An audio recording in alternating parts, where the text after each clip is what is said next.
Hi friends, welcome back to our channel XYZ brain. AP 9th class సంబంధించి social studies FA1 question paper.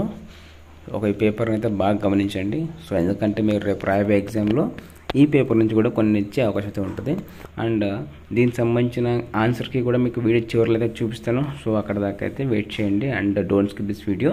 And ఇక్కడ చూస్తే కనుక మీకు first సెక్షన్లో వచ్చేసి మీకు మొత్తము 4 క్వశ్చన్స్ ఉంటాయండి. So each question carry half mark, 4 half 2 అనమాట. ఇక్కడ చూడండి ఫిల్ ఇన్ ద బ్లాంక్స్ అనమాట. ఇవన్నీ కూడా ఇక్కడ బీలోకి వెళ్ళండి. ఇక్కడ choose the correct answers and fill the brackets. ఇక్కడ చూస్ ద కరెక్ట్ వన్ అనమాట. ఇందులో కూడా 4 ఉంటాయి క్వశ్చన్స్. సో 4 half 2 అనమాట. అండ్ ఈ క్వశ్చన్స్ అనేది బాగా చూసుకోండి అండ్ మీకు చివరిలో అయితే ఆన్సర్స్ ఇవ్వడం జరుగుతుంది. అండ్ ఇక్కడ చూడండి సెక్షన్ 2లో answer the following questions in 1 sentence. So మొత్తం 2 ఉంటాయి questions. Each one carry 1 mark, 2 1 2. భారతదేశంలో ప్రస్తుతం ఎన్ని రాష్ట్రాలు కేంద్రపాలిత ప్రాంతాలు ఉన్నాయి? అండ్ 10th వన్ చూడండి, థైత్ పన్ను అంటే ఏమిటి? అండ్ థర్డ్ వన్ చూడండి, answer the following questions 2 or 3 sentences అనమాట. సో మొత్తం క్వశ్చన్స్ 3 ఉంటాయి. So each one carry 2 marks, 3 2 6.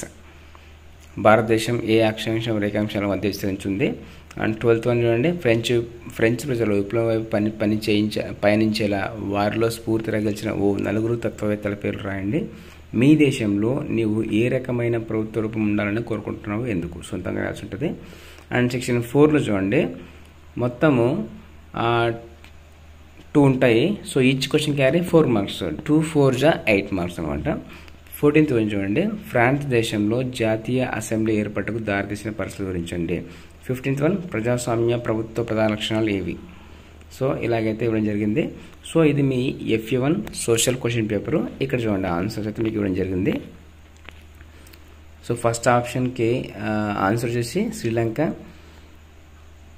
Second la Marseillaise, and third one 1946, fourth tropic of cancer. ఇట్లా ఈ ఆన్సర్స్ అన్ని చూసుకోండి. ఒకసారి మీరు స్క్రీన్ షాట్ తీసుకొని ఆన్సర్స్తో మీరు రాసుకోవచ్చు అక్కడ.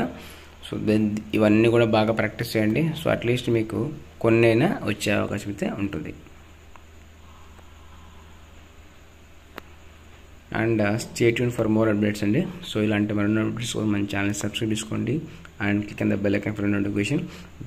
మీరు లైక్ చేస్తేనే యూట్యూబ్ అనేది మన వీడియోని ఎక్కువ మందికి రికమెండ్ చేస్తుంది. దానివల్ల యూస్ఫుల్ కంటెంట్ ఎక్కువ మందికి అయితే రీచ్ అవ్వడానికి అయితే ఛాన్స్ అయితే ఉంటుంది. And thank you so much for watching my video.